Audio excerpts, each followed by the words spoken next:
بسم اللہ الرحمن الرحیم۔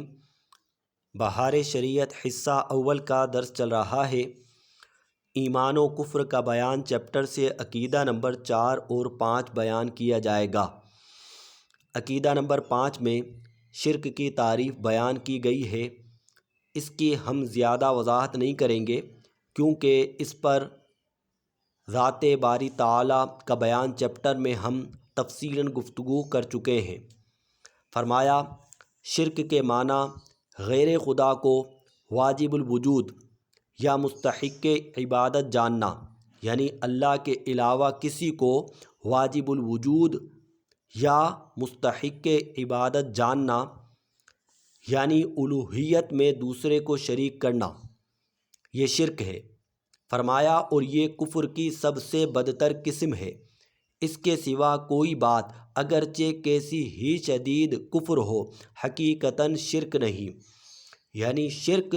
کفر کی سب سے بدتر قسم ہے۔ کسی کو واجب الوجود جاننا یا مستحق عبادت جاننا یہ شرک ہے۔ فرمایا چونکہ شرک کفر کی سب سے بدتر قسم ہے لہٰذا اس کے احکام بھی سخت ہیں۔ فرمایا ولہٰذا شرع مطہر نے اہل کتاب کفار کے احکام مشرکین کے احکام سے جدا فرمائے، یعنی اہل کتاب کے احکام جدا ہیں اور مشرکین کے احکام جدا ہیں۔ مثال دے رہے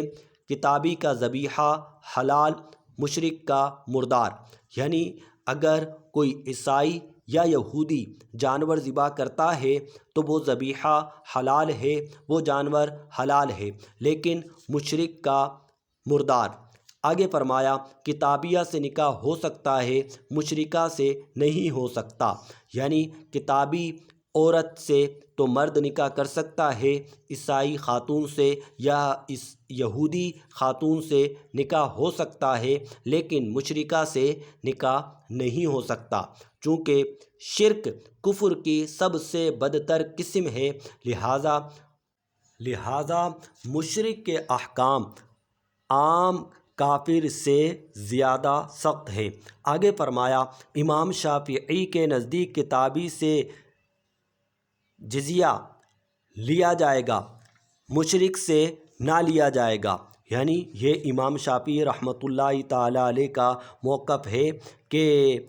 اسلامی حکومت میں اہل کتاب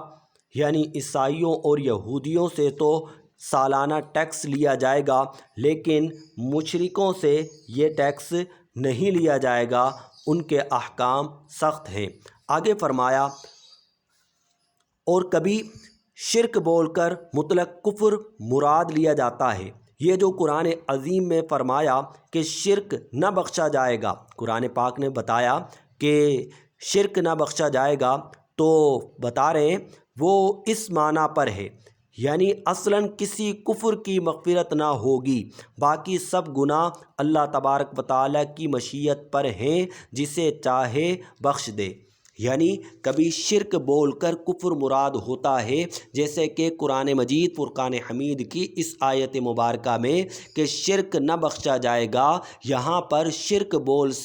بول کر کفر مراد ہے کہ کوئی کفر معاف نہیں کیا جائے گا، کفر کی معافی نہیں ہے۔ عقیدہ نمبر 6 میں بتایا گیا کہ مرتکب گناہ کبیرہ مسلمان ہے،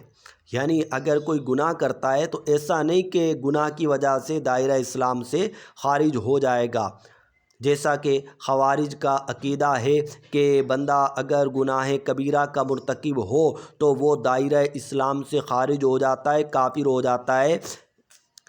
جبکہ ایسا نہیں ہے۔ عقیدہ نمبر 6 مرتکب کبیرہ مسلمان ہے اور جنت میں جائے گا، خواہ اللہ تبارک و تعالیٰ اپنے محض فضل سے اس کی مغفرت فرما دے، یعنی جنت میں تو جائے گا، مسلمان بھی ہے، جنت میں جائے گا کیسے؟ کہا یا تو اللہ تبارک و تعالیٰ اسے اپنے فضل سے معاف فرما دے گا، یا حضور اقدس صلی اللہ تعالیٰ علیہ وسلم کی شفاعت کے بعد،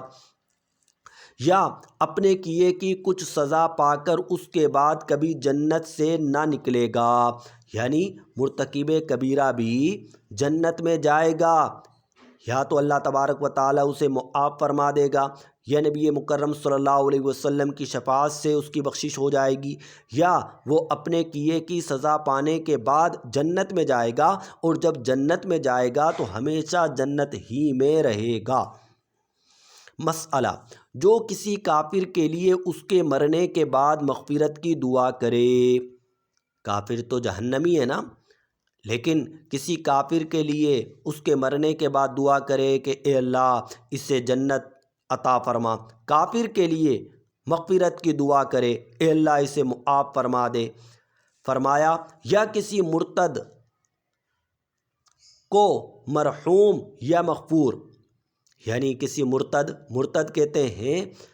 جو مومن تھا لیکن بعد میں کافر ہو گیا، تو ایسا شخص مرتد ہے۔